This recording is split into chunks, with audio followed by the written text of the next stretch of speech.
Blog Talk Radio.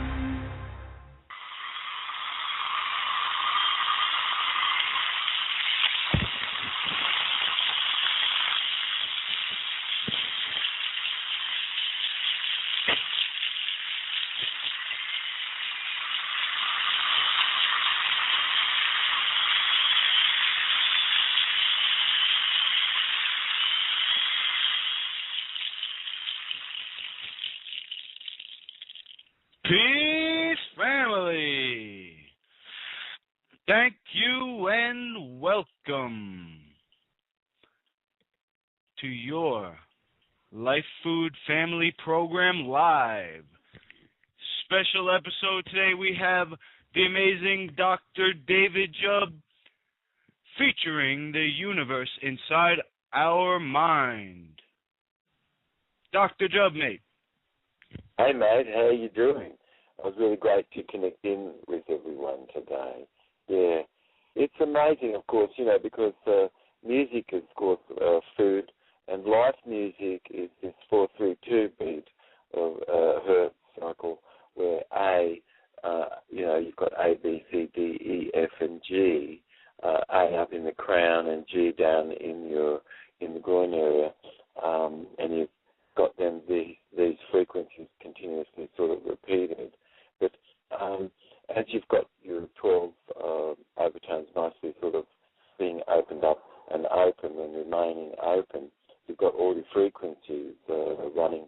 Otherwise, stress could have been in the body, and it's really good that people can be relaxed, and let go of things. But it's amazing because, each letter has an energetic potency of itself, of course, and the letter E, for instance, certainly is for energy, and A certainly is for shelter, and B was for provision, and this sort of thing. And sounds also, words spoken, and letters in the past, of course, and words spoken had more a mathematicalness to itself, which this is something which in our programming is possible for us to have our listeners and people viewing the program to become more aware of this. But the idea of God was just sort of this formative force that's within space. And this formative force, of course, in space, everything we see around us that has shape, including DNA and RNA, has this encoded intelligence within. And language is really like what DNA and RNA is. And the Toltec and my teacher Cloud here in America, and the Dogon, of course, in ancient past, they deeply held words which, as these words sort of really are spoken and heard, they cause us to become a bit more suddenly ever more enlightened, and with every sort of chipped away sort of bit that's sort of not original, it's possible for someone to becoming sort of more eye-aware. Yeah. But if modern science is not wrong, apparently written language only had an apparently made appearance, just right before the pyramids, which is amongst the most technological feat ever incurred on the earth up to this point, the Pyramid of Giza, with its measurements and everything. And it's just not possible for 5 or 9 generations of people all of a sudden to be there, and then bam, you've got this pyramid, of course. But the Toltec tradition seems really very, very ancient, and the Dogon does too. And it goes really way past, the settlement of things happening in the Nile and that. Yeah. But, not all we would say is perfect necessarily, of course, and the Atlantean colonies, they often formed alliances with people, and some of these people they were really into the fertility cult, which was really raging 50,000 years ago quite on the earth.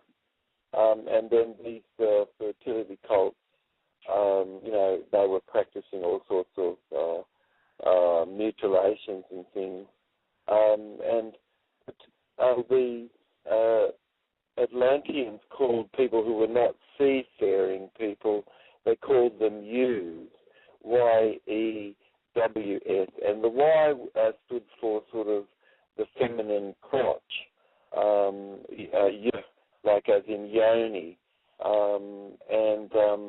so people that were sort of really influenced by the fertility cult were all called Yus, and so if they were not really from the seafaringness, they just were called by the Atlanteans Yus, which sort of Jews comes as a derivative from today. But,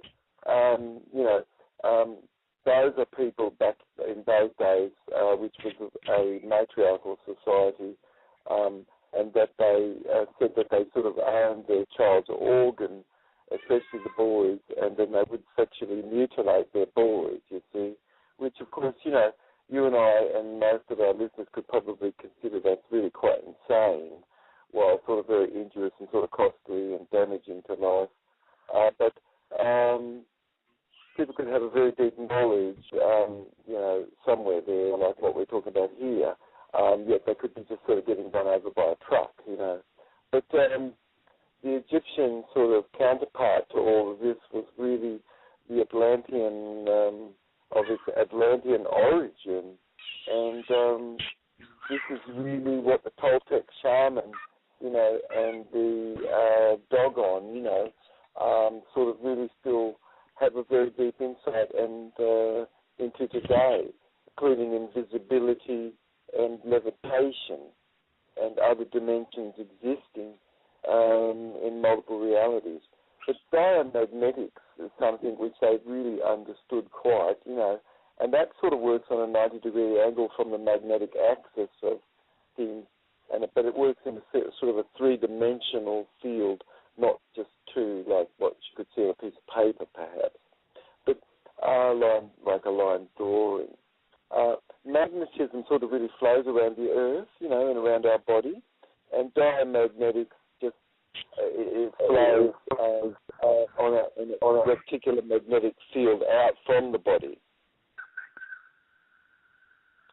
And there's sort of these polarity reversal in flows of our body, and our gravity wave is generated by these two sort of heliotical sort of dipolar elements in space. And these diamagnetics is like north and south is a reversal of this pole flow. This diamagnetic, there's an in-betweenness, like of a broken A sort of zone, which is a neutral zone. And this dipolar vector force field is incurred, by the magnetic and electrical energies coming together. But negative north sort of as a spin counterclockwise, and positive south spin plasma to the right, and quadrupolar sort of neutral zone does sort of radiate out in a 360-degree sort of polarization pattern from our body and magnetic fields. And this is sort of like a dipolar cycle of electromagnetics, and it has two types of spin, as we've been talking. Gravity, so gravity really was discovered a lot and understood by the ancient Atlanteans, and it's really incurred by a gravity wave, around 10 to the 12 hertz between the optic visual wave and acoustic wave. It sort of fits right in there. But this uses sort of cosmic photons, and these photons are about 10 to the minus 11 per second in its size, so it's like very, very small, But on this level, you wouldn't really not even notice an explosion on the third dimension much. You have an invisible force field, and even as this sort of invisible field, which Tesla and these people sort of talked a bit about, setting up sort of Star Wars sort of things. But we have these invisible fields certainly, but not possible really to pass through. And on this level, you you've got I, you see, and you've got this field of I. And M, it sort of really begins at about 10 to the minus 11th, and it starts to get bigger. And you've got the gamma ray, 10 to the minus 8, and X-ray, 10 to the minus 7th, and ultraviolet radiation, and you've got visible light, 10 to the minus 6, and then you've got infrared light, 10 to the minus 4, and gravity, 10 to the minus 3, is a broken 8 to get 0, sort of. Then this is all between auditory and acoustic, and you've got a counterclockwise and a clockwise sort of spinning of energy happening between these two sort of fields of acoustics and sound. But biology, you've got a flowing of non-spin energy belonging to the neither pole, causing various sort of spontaneous sort of levitational systems in our body, including the blood corpuscle, which we might be able to get to. But people in times sort of past sort of really even fought wars to control the Earth's portals and grid points, that exist. And plants use the water in such a similar sort of way of levity and grid points and flow systems of valving, just sort of similar to an electric coil. But a large stone, that's sort of pointed in an area sort of is really charged and easily can be lifted at its, center mass by slightly just sort of upward sort of pushing pressure by applying sort of what's called sort of bow tie, sort of not levitation, Yeah. But the ancient ones sort of really knew how to do this. But you've got to shift stones. You've got to get a vortex of gravity toss. It's a little bit like what happens with Nibiru as it sort of gains speed to break away from around the sun. But human levitation really is induced by dehypnotizational trance involving sort of more a negative gravity. And levitators sort of apply sort of 4 directions, like you could get somebody seated and put 4 people around them, not north or south, but in a cross-vector-like direction, and to form these 45-degree cardinal points as a gravity antenna. Then you've got like a quadrupole position, and a centered, seated person can be surrounded by alternate hands weighing down on the head, and they can be just slowly, quickly lifted off, of course, one by one, and then the weight purposefully sort of is released, and at the same time that weight is being released, you've got that seated person can be lifted just with a couple of fingers each from each person. They can lift that person right up in their seat. But the secret sort of life is dipolar, and without opposite poles, you've got no really attraction sort of existing, nor repulsion, and you don't have any movement nor life. But acoustic levitation of stone, by the Atlanteans, really was done by sonic generators, and they did this with vibrations and condensing sound to nullify gravity there. But a 90-degree angle of arc of some 19 instruments used to be used, and 13 drums and 6 trumpets and 4 rows of people behind each instrument would achieve sort of something very similar. But Cloud, she told me that in ancient medicine people would, get behind a small little sharp drum and with a very sharp sort of distinctive sound. The chanting then would sort of begin and slowly increase in its tempo and of its singing, and then the drumming also would increase and projected toward a large rock. It would be this large rock would be put into a shallow dish like rock, flat rock, and it would collect the energy, and this large rock would begin to sway and become weightless. And if it wasn't done right, of course, it would split in half. You'd have to start again. But the Earth's center distance was known back then, and the distance to the moon center also. And these ratios have been applied in various spacecraft, of course, and things. But the applied sort of harmonics and the anti-gravity, levity, and weightlessness, of course, you could look up and see the moon is sort of hanging up in the sky, and how does it do that? And the sun also, you know. But weightlessness sort of has incurred a very large object like the moon, of course, and even a large stone. But the city of Jericho was really brought down just by a shaman being asked what to do, and they circled the city for 3 days and then just blew their trumpets and created a standing sound wave.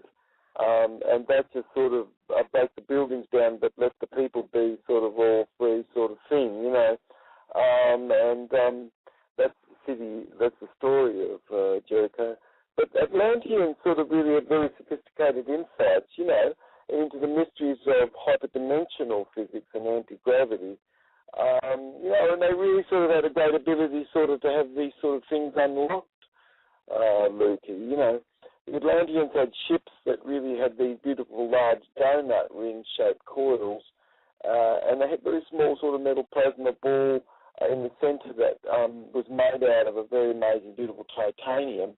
And the small amount of negative hydrogen ion that was released inside that of the superheated water, but the water wasn't able to expand until it was put into this titanium plasma ball.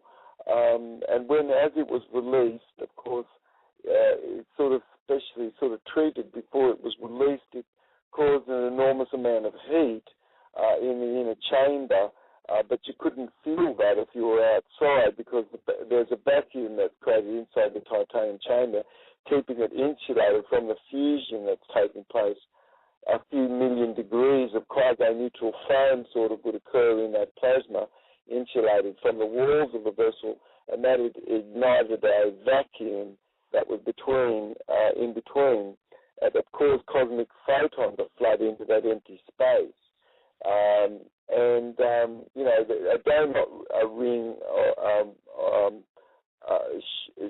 having cardinal points shaped to 9, you know, points like in a mathematical square was used to create phase conjugation. And these cosmic photon would flood into this empty space, of course, and collect in these coils. An enormous amount of electricity could be produced, and these magnetic fields had powerful torsion fields, which the Atlanteans knew a lot about, of course, to create electrostatic sort of propulsion. And the Atlantean ships sort of had tanks filled, of course, with negative hydrogen ion, and excited electrostatically, they could become positive. And yet the containment of the vessel was negative at the exit point of this, you see. And so that caused an enormous electrostatic propulsion. It could be controlled. Cloud said these craft could sort of travel certainly and keep up with a comet around about 60,000 miles an hour. You know, certainly not going at the infinity, of course, because that would just fragment into nothing. But these craft could certainly travel at 60,000 miles per hour. But it could easily keep up, as we were talking, with a comet. But the capacitors of unique size used frequency to create an electrostatic charge, and once received voltage just like 30,000 volts between these two plates. Cloud said the Atlanteans called these phase toss, but without any moving parts, sort of these phase toss had little to no sort of any moving parts to wear out, and they were very sleek, sort of saucer-shaped phase toss, and made out of very thin, strong skins of metal. That negative metal were underneath them, or aluminium, titanium sort of on top. But these phase tops sort of applied sort of an iron wind to begin flowing down sort of and creating this electrical charge with a heavy sort of molecule flowing down and lighter molecule flowing in at the top of these craft. But the Atlanteans' craft easily levitated, and a picture of one of these sort of certainly is in the hieroglyphs that sort of left in the pyramids in Egypt and things. And certainly there's lots of these that have been found, of course, but been hushed. But the spinning ions created around the shell of these craft, caused a revolution of around 50,000 revolutions per minute of a plasma body around the shell of the craft. But the cosmic particle is like a photon as a neutron and is superluminal, just like monatomic element is, that we could bring in with the life colloid and Job's white gold and other monatomic element, like certainly the Irish moss and these things. But cosmic particle sort of is a photon as a neutron, and it's superluminal, and this is tapped in structure perpetually, of its ability to sort of tap into 0 point.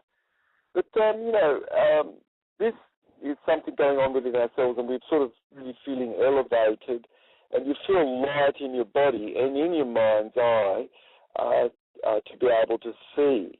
And weight is really sort of what's held back, and this is sort of something which is a disappearingness as we're talking about this. But all light sort of coming into your body comes in out of the darkness, not the other way around, and then it's directed, it can flood into the darkness and create degrees of luminosity, just as a sea and an ocean. But cosmic biophotons are condensed into life and matter as we know it, you see.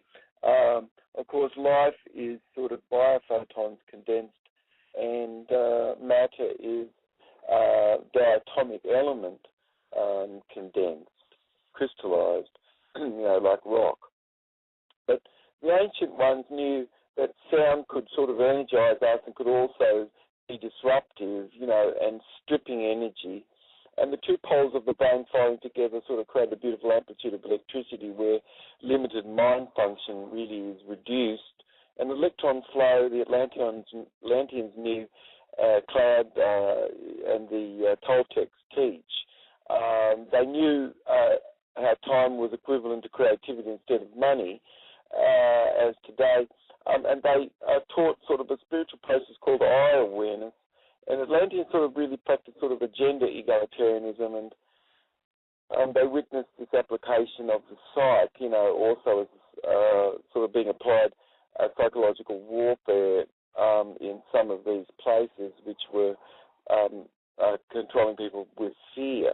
But during later times sort of chaos, certainly, Cloud sort of said that much deeper insight sort of existed into the use of sensory motor complex and behaviour and music and this sort of thing.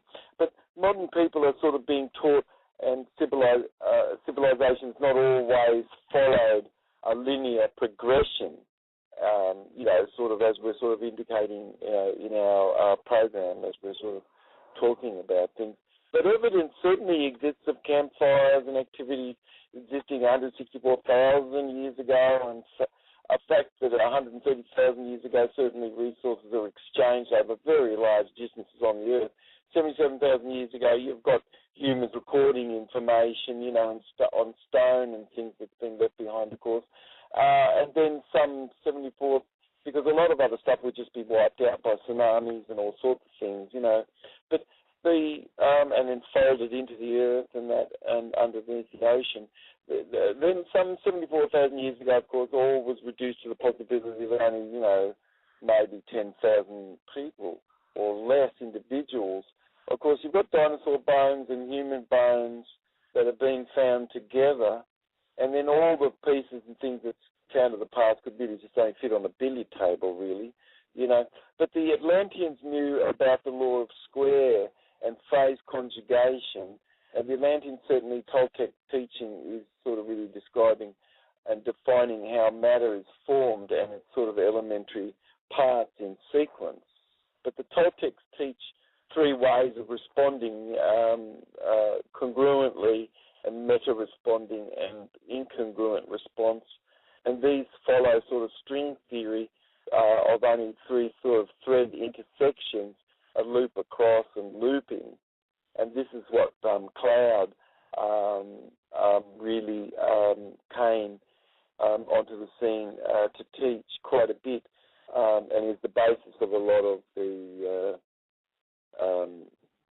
human development trainings that's happening on the Earth at the moment. But Atlanteans didn't just sort of simply guess at string theory tenets, you know. They had very deep, sophisticated awareness, and that all is the product of these threads of vibration as perception, and perceptually sort of a wakeful state and awake left this trail behind of a triboluminescence, and a trail of sort of cosmic of photon is also left behind, connecting us and particles that were together, and even seemingly over sort of quite large and now distantly apart, those spaces existing between the two parts. There's a connection and quite a connectedness to these two parts. That's now, even if it is so very far apart. But you've got an orderly and a uniform space, and you've got tangled and you've got sort of chaotic space. And the Toltec and the Dogon and the Toltec talk of Wonkan-Tonka, which in their minds was this creative energy in empty space, and being God sort of being invisible and within the very small and on the finest level inside an interon or as an intention to create and establish, things, but sort of make physical the dream time. But the Native Americans today, as yesterday, have chants that are very old, where sound song, is really on a public knowledge, and listened word much really sort of is lost today, because of pre-existing relations between the spoken and written glyphs, but especially having sort of similar sounds, basically often have derived, sort of common elementary sort of denomination or, in itself, But the Toltecs, like I in our language, meaning the same thing, and I in everyone else's language, as the originals also meaning the same thing. But the Toltecs didn't have a written language much, nor did the Dogon, and the medicine person is sort of really taught to define relation in words and sound, and physiology that's created, and the locus of control and the projected analog, But similar sound and pictogram sort of resembled the Amazi, which was the original people of the lands of the Atlantean colony that was sort of undeveloped, who predecessed the Berbers, they have Atlantean blood, these people. But the Atlanteans certainly found amongst the Berbers and also the Creek Indians, and then amongst the population today of others, of course, as well. But Cloud told us that the heart responded to warm colours and care, and pink was used, and then blue was used as a colour code to code the heart to not really respond and have much care. And sounds, M sounds, are used for feelings close by, and F and P and D sounds were sounds flicked out and away from sounds put onto the life form.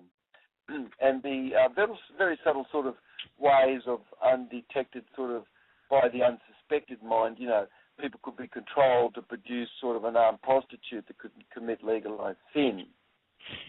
But warmongering, Cloud said really was caused by sound sort of coming into language, and like like war and roar and rough and rung and right and that sound was put over the conquered people and put into their language even. But a word that meant something, they'd even purposely turn around the sound to try to sully the meaning of it and that sort of thing. But to submit, through enforced ritualized learning, so society could sort of have someone do loveless work, while other kin could have enjoyed sort of a longer life and this was the primary role of fertility cults back 50,000 years ago, where love's work was really sort of owned, and love-less work was put to be, of a person that would be man-aged instead, But that's in a half hour. You right? We might be still recording, but the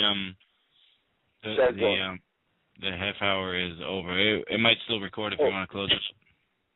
Oh, well, we could keep going, will we, or what? Or no, you just... I can, let's see, I guess we can keep going. I don't know how much is going to show up on the episode, though. Right. You know what I mean? If it has stopped recording yet, or if it's still recording, it will be available. Well, we can go on a bit to talk about this time. Cloud sort of talked about this more as shiny bones, a time, when people got metal traded from the Indians, and they came in these foam houses, of course, recently, which they called foam houses just because it was a house on the water.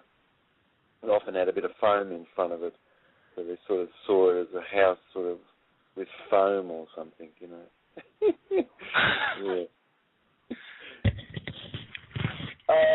How are we going with the program? Is it good, mate?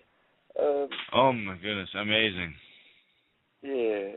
It's definitely. Yeah. Well, Jacqueline says it's still recording. Oh, I see. Well, that's amazing. We've got listeners out there in the universe. It's incredible. But, it really was a time gone by of shiny bones and these foam houses that the Native American Indians, but they had 4 genders also, and they didn't have just 2 sort of polarized versions as these fertility cults sort of created, which we sort of have a version of in this convention now sort of thing. But the natives had these 4 genders, and that was not really related to sexuality at all. That's all been corrupted a lot, all of it. But the 4 genders included the Winnooks and Burdook genders, and they were peoples amongst us who really could walk both indoor and outdoor type of beingness in ourselves. And they were the most prized people, of course. But gender was really not based on sexuality, of course, and nor was any person's union. But that's sort of been a fullness of today's sort of convention, which, this what we're talking about is more Aquarian times. But it was sort of based on existing lived mutual assistedness and extended family and loyalty and opportunity sort of that existed because of this, and sort of more a qualitative self-efficiency and an established proficiency of being, more. And our relation in being was more connected more in a kin way like this. But the most prized being in our balancedness was not really polarizedness of gender, which is of occurredness today, But the Winnooks and the Burdooks could collectively were able to walk both sides of life, and instead inside and outside, and typically sort of brought the tribe the most wealth, being by far sort of the most sort of cross-disciplinarian, as living spirits. But yet warmongering sort of has really left a huge divide between people, and it sort of has created this polarized version. And the doggone sort of became corrupted a bit by that. And they, of course, sexually mutilate the boys, and they prepare the boys a bit like in warmongers do as prostitutes and things sort of thing. But song today, in the native tradition is the music Cloud told us so beautifully is the music of time gone by and time today, which is this live music, and it would take a little time to come up in its music, and then take some time beautifully to come down.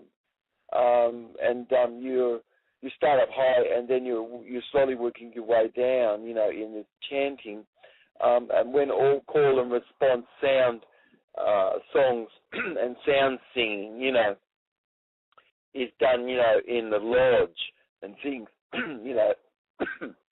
which are so many lodges in times gone by, my goodness. But certainly, patterns have sort of crept into influence, like the 440, the down beat and down the scale sort of thing, and polarization in modes of communion versus integratedness and this sort of thing. But the fertility cults on the fringes of Atlantis, they applied Atlantean knowledge to subjugate others, and Atlanteans simply called everyone that wasn't really a seafaring person a you, and so they often settled more on outskirts because the fertility sort of cult was sort of a coming into integratedness more with this gender egalitarianism which the Atlanteans are teaching, But the living spirits controlled by a fiction taken over and not sort of really being reframed as it is here in this story, could have had a trauma reenactment syndrome having occurred where the victor, the victor's behavior was really sort of learned, and that was sort of really harvesting other people's energy and having not sort of really been able to keep one's own energy, you see, because of the things that were taught. But fear could have dripped into the blood of the person such, ongoing, and that blood could have not really been available for creative process and thinking and repair. And the body sort of such would have not been able to rid any waste either, you see. So the priests and the politicians sort of had ways of using the Atlantean deeper insights and things to even have created sort of psychological warfare or to even control people, like is what's been going on today. But the blood would have not remained in the viscera, in the digestive tract and in the brain, but then it would have been just sort of mobilized into limb for flight, fright sort of response. And then typically sort of the living being sort of is just struck, you see. But the story, this is a real beautiful story about shiny bones and what Cloud talks about as hollow bones, as being sort of remembered being of a time of the great chieftain, Lukey, yeah. But Atlantean mining and trade and exploration sort of really would bring a beautiful sort of economic promise, as well as fear of losing deep sort of ancient ways of life. But Cloud told me that it sort of would take at least 4 years to learn from her all the analogue and dialogue necessary for me to be able to possibly teach some of this. And I sort of went on the road with her sort of after apprenticing for 4 years. I went on the road with her for another 5 years. But to learn enough to pass on a lineage fully to the next medicine person, that really is a great responsibility. And still yet I need to connect back in with her about things. But first there was sort of empty space, this is what the Toltecs teach. And then sound and sight come into this, and you looking within and not outside yourself. A Toltec teaching is to look within more, and also the value of most of our spontaneous creative intelligence as self is something which can't be sort of made up out of old parts, like, people have been taught in some new religion, like somebody could jump into your body or something is made up out of old parts, which it's not. But to be beyond the past or anything historical, certainly, the birth of the past sulliedness sort of contaminates sort of what's new, the Toltecs teach, to not sort of really be made up out of anything secondhand whatsoever, nothing at all secondhand, and not certainly of anything old jumping into anything new. They thought that would be crazy, and only people could be controlled this way, you see. But that's another program. But totally not the same river, Lukey. You know what I mean? It's obviously not the same river. And this they call Tunkashila, which is the warmth and blood here and now. And this is sort of like a Christ-like energy that you have inside yourself. And Cloud called this having hollow bones. But this is sort of eye awareness, and this beautiful balance in you of the self-realizedness of no story, exactly a half of yourself eternally empty, and then the other part of yourself making up am. So you've got I and am, another half exactly. That's the body expressed sort of as caring and affection. Yeah. So anyway, perhaps we'll catch up to each other in a future show. I think people should really learn to live with their bodies more open, as God is I am also, and not as a person or a singular gender. Cloud thinks that's a bit silly, but perhaps we should go on a bit and talk in the future the story here and about integratedness versus sort of warmongeredness and integrated thinking, Yeah. You there? Yeah. Yes.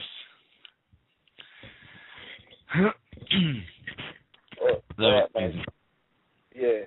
Well, if there's a way for us to record a little bit more, it's quite possible for us to then put pieces of this up whenever you love or however. Yeah. Anyway, this is Dr. David Judd. This is Lukey as well. How beautiful. It's amazing. And we'll be talking about shiny bones, Atlantis, and